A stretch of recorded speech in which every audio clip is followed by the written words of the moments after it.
Hey everyone, well, I figured I'd show you parts of the new collection for the 2010 Ram. Got a rear bumper, front bumper. I think that is in that Mopar box. If I remember correctly, they were some tube step rails. Got some taillights behind the boxer there. Got brake controller. In that box right there, I've got that center console that's missing from the truck, and I think that other box is a little bit more of the electric brake controller, but that's kind of it for now. We got the other 2010 Journey RT here. I got the Durango again. But took the other night that shot that video. We ended up put some new batteries in it, cranking it over a little bit, and it would fire up, and then it would die out about 10 seconds later. It was kind of acting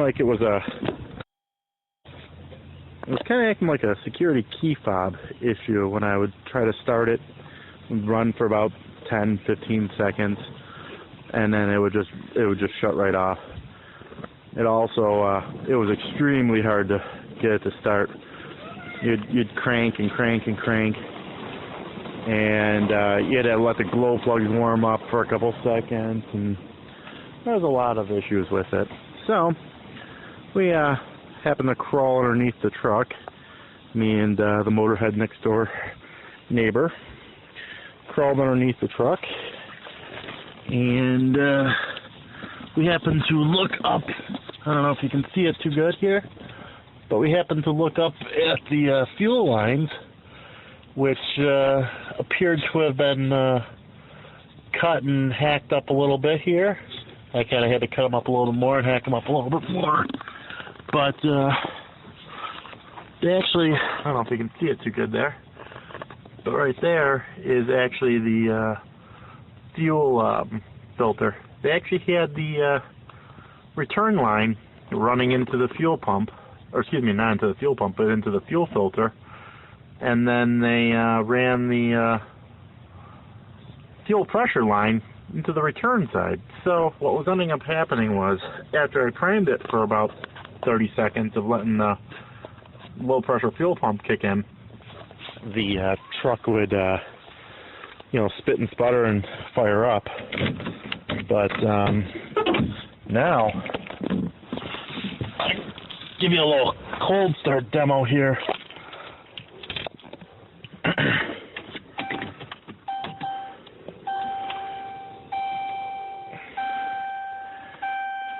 Okay. So, as you can hear, it runs real good. Runs nice and strong.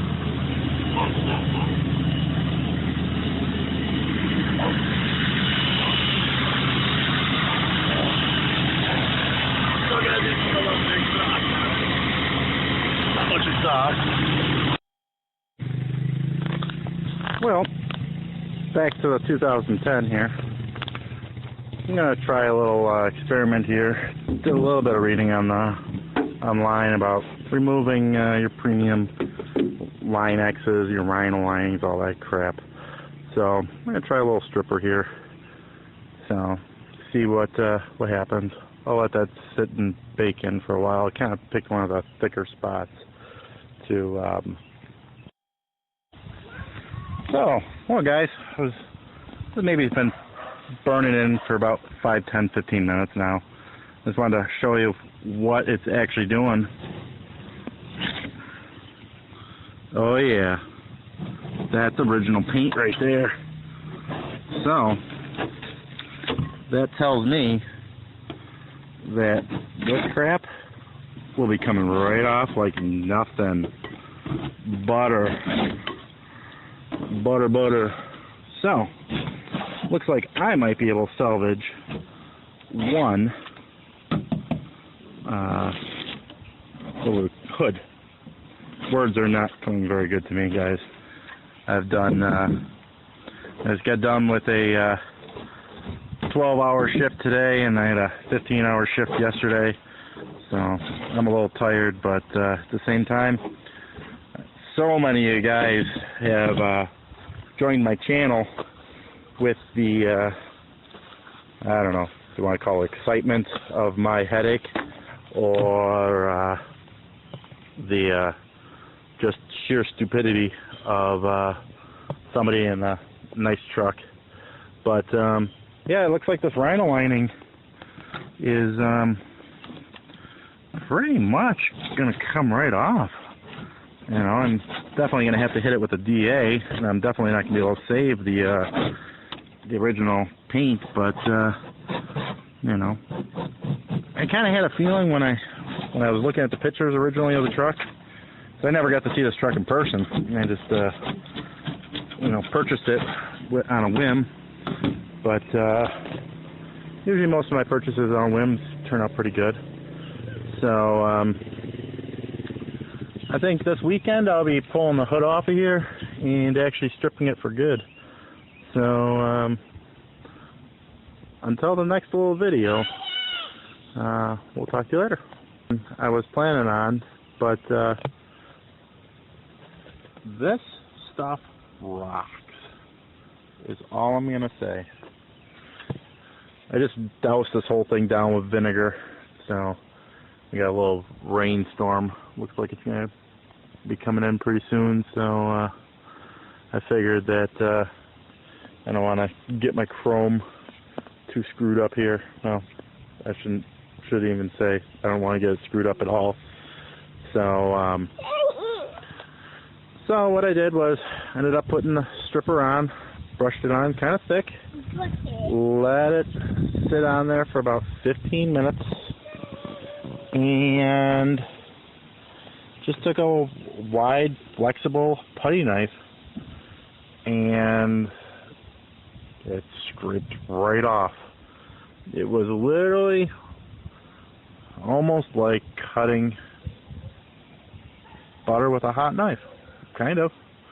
So I figured I didn't put any stuff up there, so I just let that kind of soak overnight or whatever. But you know, for this being rhino lining, that Kleen strip cut right through it like nothing. And when I mean nothing, I mean nothing. I probably have been out here maybe 45 minutes.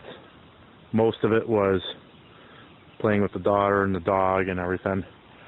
So this is what it looked like before. You know, kind of pretty nasty, some runs and whatnot. Come over here. Oh, look.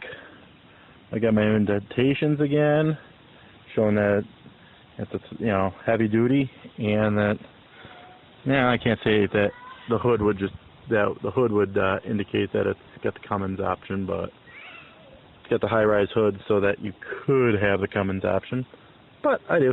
So, but it looks a little crappy in the light here because of it being wet. But basically, I'll be able to take the DA this weekend. I'm going to pull the hood off, and unfortunately, it's not the way I want to paint this, but it's going to get painted in pieces. So I know